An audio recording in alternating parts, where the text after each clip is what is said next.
Na san izuwa yanzu ka mutu. Da ni za ka yi shaɗi? Ka san waye ni?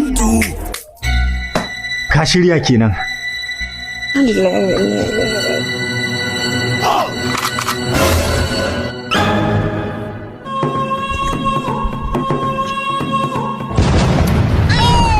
Hajjakin da har ya kwaɓe. To zan yi maganinka. Ni da sojoji suka bani tirenin a cikin rana, a cikin zafi, a cikin wuta. To shaɗin na dutse kake so ko na danko ko na itace ko na bulala? Na danko nake so, a samu namijin danko mai zafin tsiya, mutum ya ɗaga hammatarsa sama ai ta ɓandara masa, kuma uku zami. Kana yin ihu ka faduwar was, kaga Hajjo ta tabbata za ta yi zamanta a gidanta na tsamiya. Ke kin yadda ai shaɗi a kanki?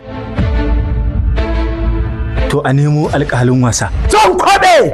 Namiji yana tsoron namiji ne? Na ce maka stand high!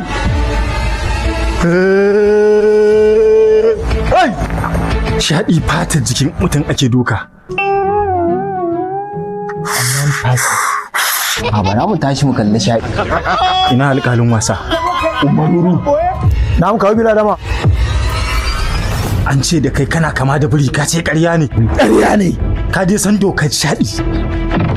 Ba a sosawa, ba a gocewa, kuma ba a ihu. Idan kai ɗaya daga cikin wannan ka faɗi, Na yadda. zan ɗauki matata Hajjo in saba ta aure in yi waje da ita. Tun na yadda. In ka sosa fa ka faɗi, Na yadda. daga hammatarka. Ko wanka ba ka yi, a haka ke ƙaƙaban min matata. Dole in ɗama ma duka.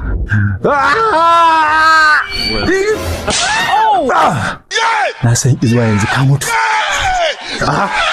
Kai, ya na gaba ka sosa ba? Ai ina san Hajjo kuma akan ta ba abin da ba zan iya ba. Ni ma santa nake. Dan ƙarawa ne. Kai, wani haka ne? Ya ina soja ne fa ni kai? Jarumi ne ni. Akan Hajja ba abin da ba zan iya ba, ba wata wahala da ba zan iya tsallakewa ba. To ba za ka shanye na uku ba. Naji.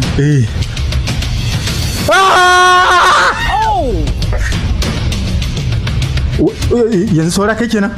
A to zan ɗaga ma kafa ne? Wai baka sosa ba? To ya za in sosa? Kai, ya naga kana wani dariya ne da murmushi. A to shi ba alƙalin wasa ba ne, ina ruwanka da shi. Wai yanzu yi mun za kai?